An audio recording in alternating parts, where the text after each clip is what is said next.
తను ప్రేమించి వారిని ఆస్తికర్తలుగా చేయుదును, వారి నిధులను నింపుదును.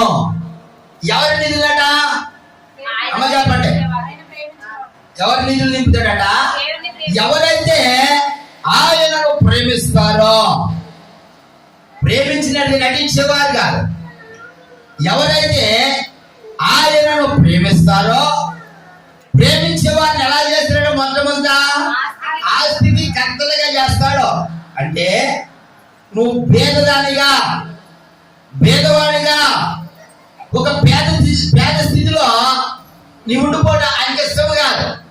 నీ స్థితిని మారుస్తాడు, ఒక ఉన్నతమైన స్థానానికి నడిపిస్తాడు. ఆయన ఎప్పుడు నడిపిస్తాడంటే కనుక నీవు ఆయనను ప్రేమించిన తరువాత.